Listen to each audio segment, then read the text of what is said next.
ప్రశాంతంగా నిద్రపోయేందుకు నీంద్ యాప్లోకి అడుగుపెట్టండి. ఈ క్షణమే నీంద్ యాప్ను డౌన్లోడ్ చేసుకోండి.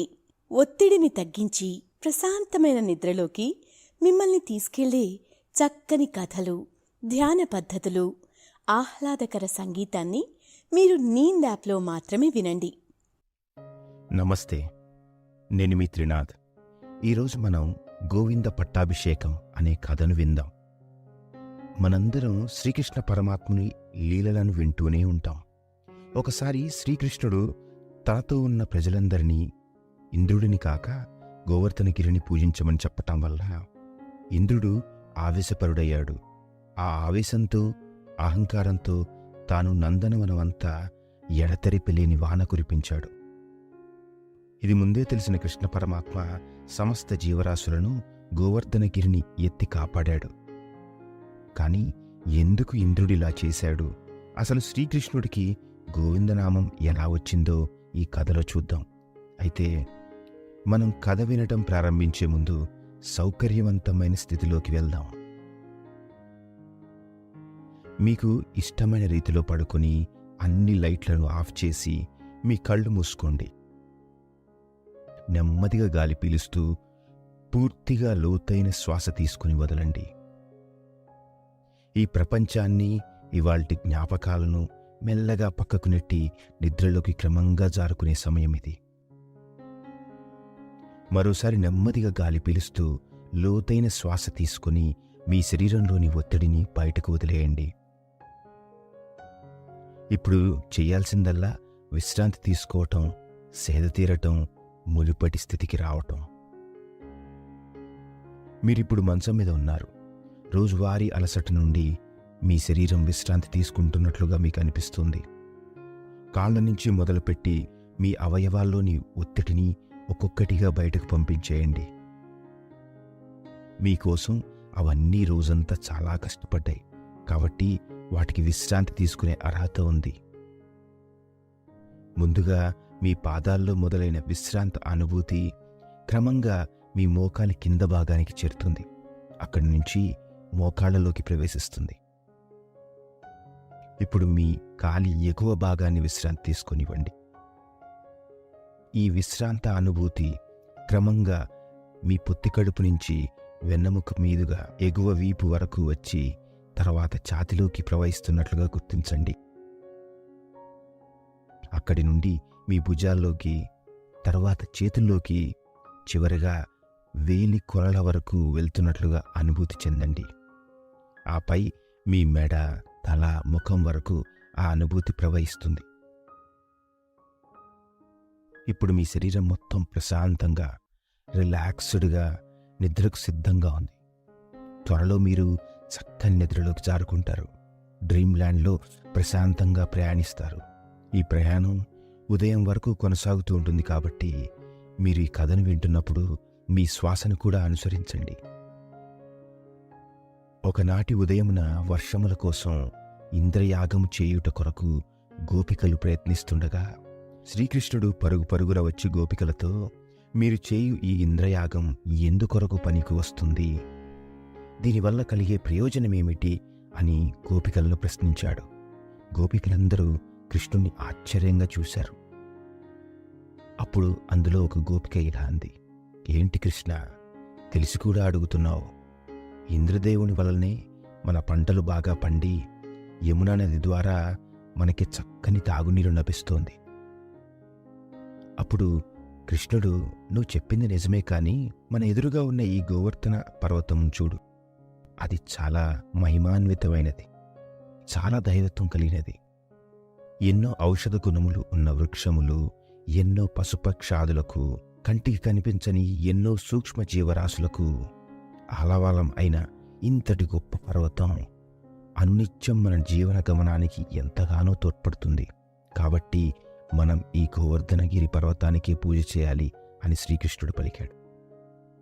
శ్రీకృష్ణుడు చెప్పిన వెంటనే గోవర్ధన అంటూ ఆ గోవర్ధన పర్వతంను ఆరాధించడానికి జనులు, పశువులు, పక్షులు, గోవులు, శునకములు, సకల జీవరాశులు మొత్తం గోవర్ధన పర్వతం వద్దకు చేరుకున్నాయి.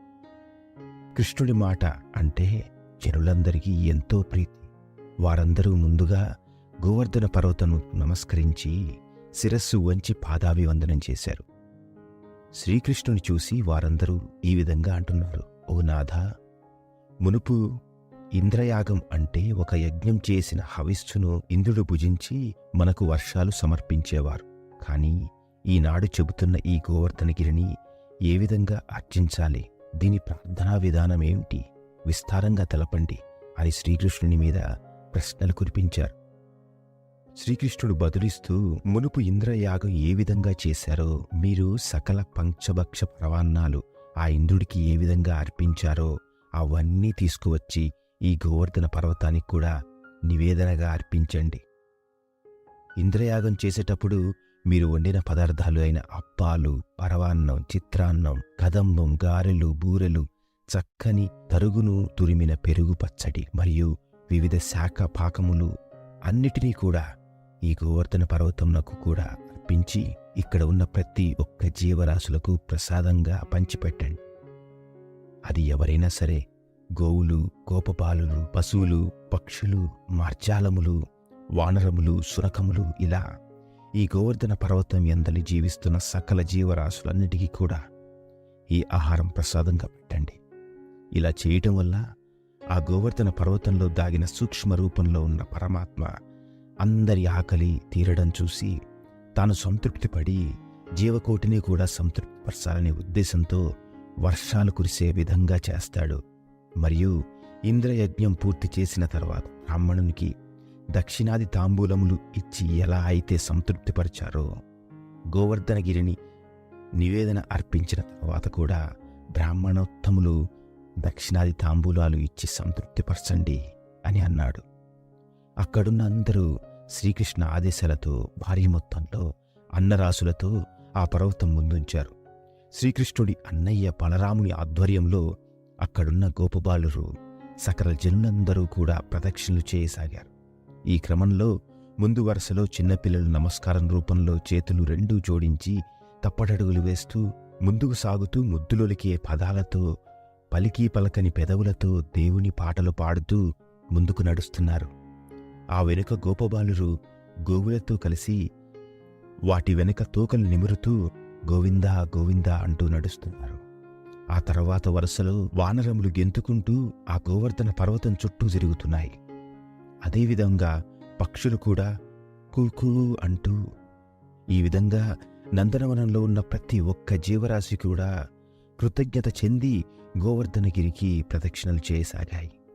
ఎవరికి తోచిన విధంగా వారు గీతాలు ఆలపిస్తూ, స్తోత్రాలు పఠిస్తూ, ఆధ్యాత్మిక చింతనలో మనసులో ఉన్న పరమాత్మను తలుచుకుంటూ అడుగులో అడుగు వేసుకుంటూ ఆ శ్రీకృష్ణ పరమాత్మ అడుగుజాడల్లో ఒకరి వెనుక ఒకరు రెండు చేతులు జోడించి నమస్కారం రూపంలో ఆ పర్వతం చుట్టూ ప్రదక్షిణలు చేయసాగారు.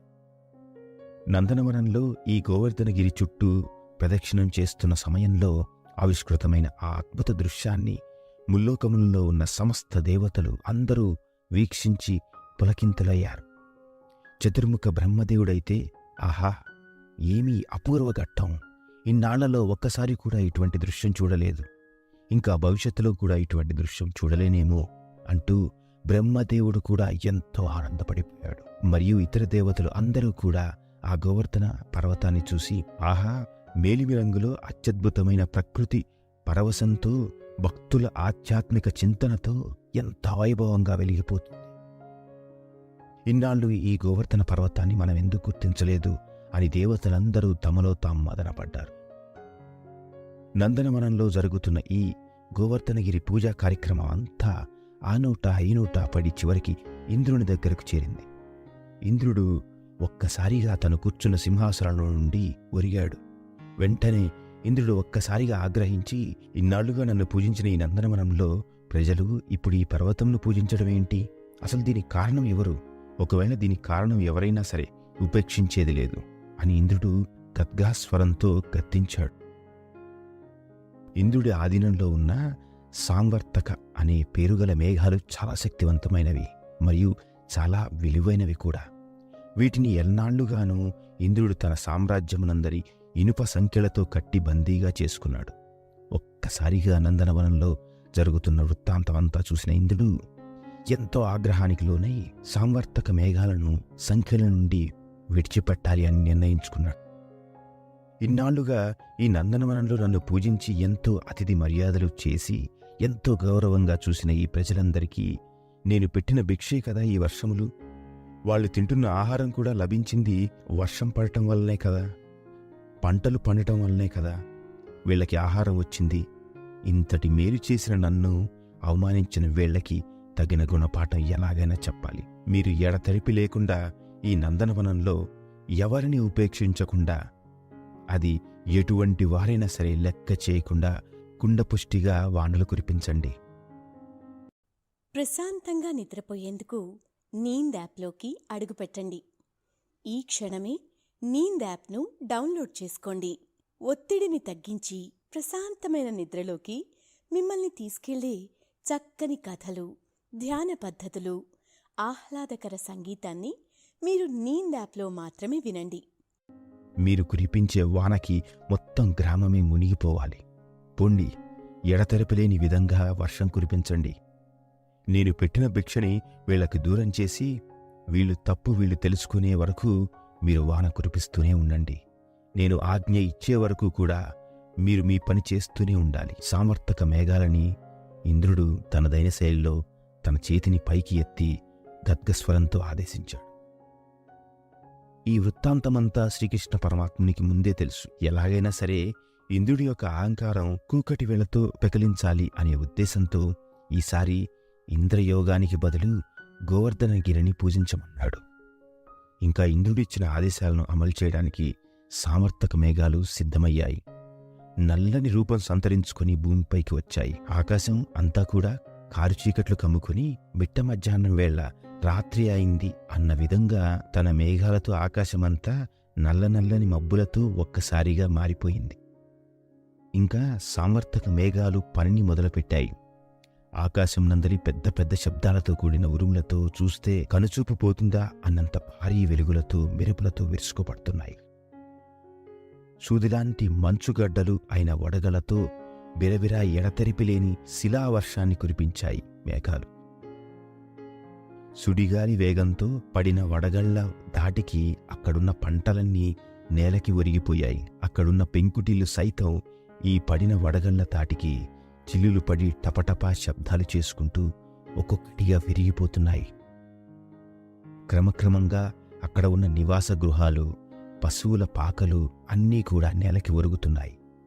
నందనవనంలో ఉన్న గోపబాలురు తమ జీవనాధారమైన గోవులను రక్షించుకోవడానికి పరుగు పరుగున వెళ్లి ఆ పశువుల పాకలో ఉన్న తమ గోవులన్నీ విడిపించుకోవడానికి ఎంతో శ్రమపడ్డారు. ఈ జరుగుతున్న విధ్వంసం అంతా చూస్తున్న శ్రీకృష్ణ పరమాత్ముడు గోపబాలురకి, నందనవనంలో ఉన్న ప్రజలందరికీ అండగా సామర్థక మేఘాలు సృష్టిస్తున్న ఈ విధ్వంసకాండకి ఎలాగైనా తగిన గుణపాఠం చెప్పాలి అన్న ఉద్దేశంతో శ్రీకృష్ణ భగవానుడు తనలో ఉన్న శక్తిని నందనవనంలో ప్రజలకు చూపించే అవకాశం వచ్చినట్లుగా భావించారు. ఈ ప్రజలను ఎలాగైనా సరే ఈ శిలావర్షం నుండి కాపాడడానికి ఒక్కసారిగా తన చిటికిన వేలుపై గోవర్ధన పర్వతాన్ని ఎత్తి ఒక గొడుగులా ఆ ప్రాంత ప్రజలందరికీ రక్షణగా నిలిచాడు. ఆ సమయంలో అక్కడ ఉన్న గోవులు, సమస్త జీవకోటి కూడా ఆ గోవర్ధన పర్వతం కిందకి చేరుకున్నాయి.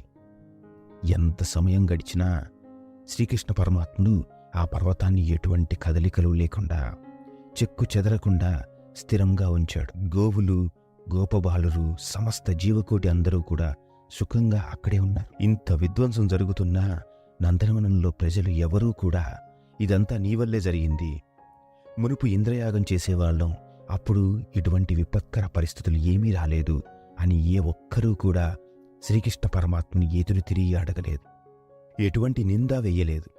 కారణం, మనకి ఏమి వచ్చినా ఆ శ్రీకృష్ణ పరమాత్ముడు మనకి ఉన్నాడని ఆ నందనవనంలో ప్రజలందరికీ కూడా శ్రీకృష్ణ భగవానుడు నమ్మకం కల్పించాడు. ఈ విధంగా చూస్తూ చూస్తూ శ్రీకృష్ణ పరమాత్మ గోవర్ధన పర్వతాన్ని ఎత్తి 7 రాత్రులు గడిచిపోయాయి. 7 రోజులు శ్రీకృష్ణ పరమాత్ముడు తన చిటికిని వేలిపై ఎత్తిన గోవర్ధన పర్వతం అలాగే ఉంచాడు. కనీసం కూడా చెక్కు చెదరకుండా ఎటువంటి బెరుకు లేకుండా అదే స్థితప్రజ్ఞతో ఉన్నాడు. ఆ గోవర్ధన పర్వతం కింద ఉన్న ప్రజలందరూ కూడా ఆహారానికి కూడా ఎటువంటి లోటు లేకుండా, ఆకలి దప్పికలనేవి లేకుండా శ్రీకృష్ణ భగవానుడి దయ వల్ల అన్ని ఏర్పాట్లు ముందుగానే వాటంతటవే జరిగిపోయాయి. ఆ నందనవనంలో ఉన్న ప్రతి ఒక్క జీవకోటి ప్రాణులన్నీ కూడా ఈ గోవర్ధనగిరి కిందకు వచ్చి తమ ఆశ్రయాన్ని నిలుపుకున్నాయి.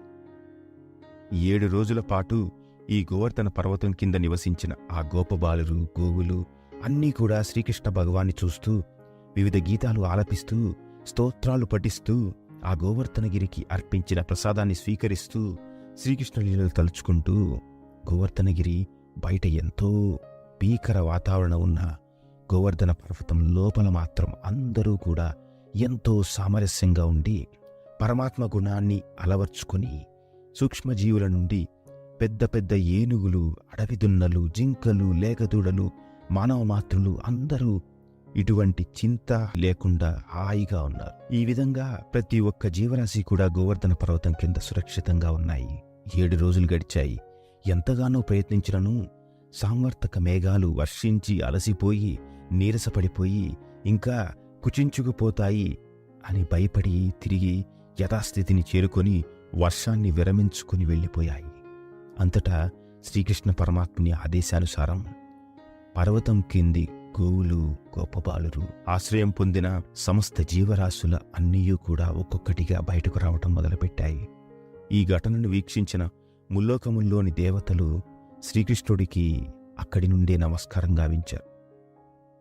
ఓయి ధీరోదాత్తమా, ఇవే మా నమస్కారములు అని తమ మనసులోనే శ్రీకృష్ణ పరమాత్ముడికి నమస్కారం చేసుకున్నారు. ఎక్కడెక్కడి వారు అక్కడికి చేరుకున్నారు. తదనంతరం శ్రీకృష్ణుడు చిటికెన వేలు మీద ఎత్తిన ఆ పర్వతాన్ని నెమ్మదిగా ఒకవైపు నుండి కిందకి దించుకుంటూ బయటికి వచ్చాడు. తర్వాత తన చిటికెని వేలికి ఉన్న దుమ్ము ధూళిని విదిల్చాడు. అప్పుడు ఒక్కసారిగా విశ్వమంతా కూడా శ్రీకృష్ణ భగవానుని చూసి జయ జయ ధ్వానాలతో, వృక్షాలు పెద్ద పెద్ద గాలులతో, పక్షులు కిలకిల రావాలతో, గోవులు అంబా అంటూ, మార్జాలములు కూతలు కూస్తూ, వానరములు గంతులు వేస్తూ, గోపబాలురు కళ్లల్లో కన్నీళ్లు చెమరుస్తూ, ఓ దేవా, నీవే మమ్మల్ని రక్షించావు. నేడు నీవు లేనిదే మా జీవనగతి మొత్తం అంతర్ధానమయ్యేది. నీవు లేనిదే మేము లేము అంటూ కృతజ్ఞతాభావంతో నమస్కారములు చేశారు. ఈ విషయం తెలిసిన ఇంద్రుడు పశ్చాత్తాపడి భూలోకమునకు వచ్చి శ్రీకృష్ణుడి పాదములకు నమస్కరించాడు. శ్రీకృష్ణుడు ఇంద్రుడిని ఆప్యాయంగా కౌగిలించుకుని తన చేతిలో చేయి వేసి దగ్గరికి తీసుకున్నాడు. ఇంద్రుడు ఎంతో ఆనందపడి తన కన్నుల నుండి జారుతున్న ఆనంద బాష్పాలతో శ్రీకృష్ణుని చూసి, ఓ పరమాత్మ, గోవర్ధన గిరిధారి, నీవు నాలో నెలకొన్న అహంకార భావాన్ని మరియు నేనే ఈ నందనవనానికి భిక్ష పెట్టాను అని నాలో ఉన్న దురహంకార భావనను తొలగించావు. దయచేసి నన్ను క్షమించు. నీవు ఈ పర్వతాన్ని దాదాపు 7 రాత్రుల పాటు మీ చిటికెని వేలిపై ఎత్తి నాలో దాగి ఉన్న అహంకారాన్ని కూకటి వేలతో సహా సమూలంగా నిర్మూలించి నన్ను ధన్యాత్ముడు చేశావు. నాకు నిజమైన జ్ఞానోదయం కల్పించావు.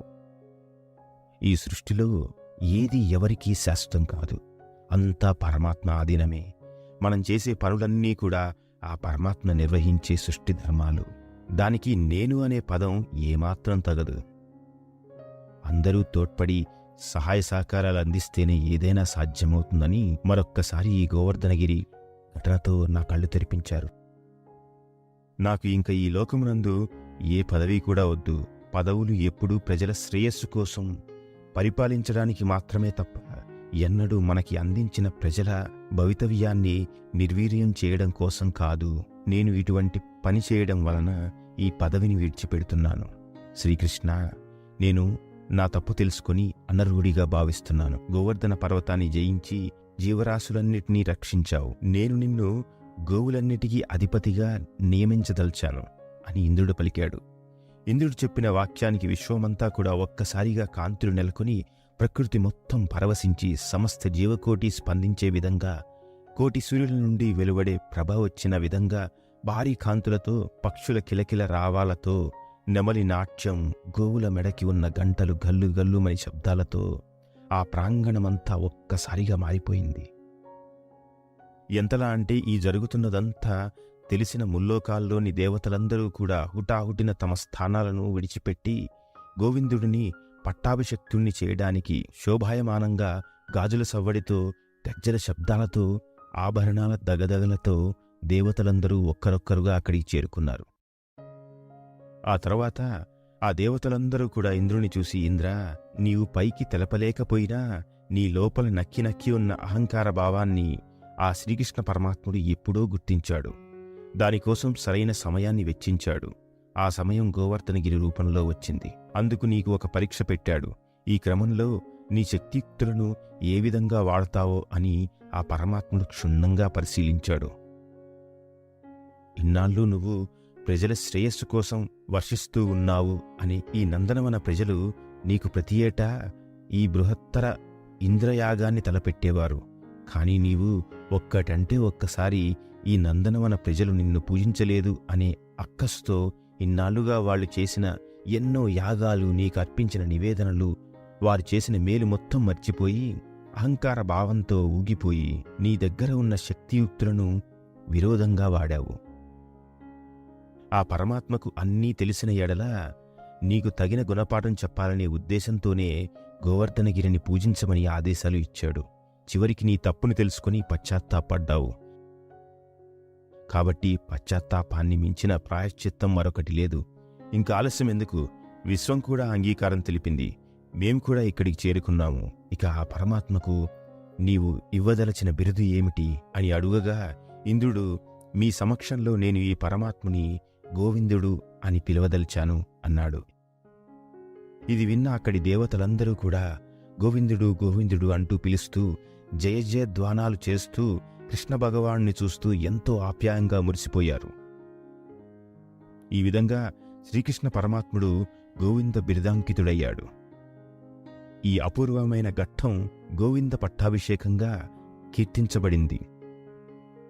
ఈ కథావృత్తాంతం యొక్క ఉద్దేశం, ఎవ్వరిలోనూ నేను, నాది అనే అహంకార బుద్ధి ఎప్పటికీ పనికిరాదు.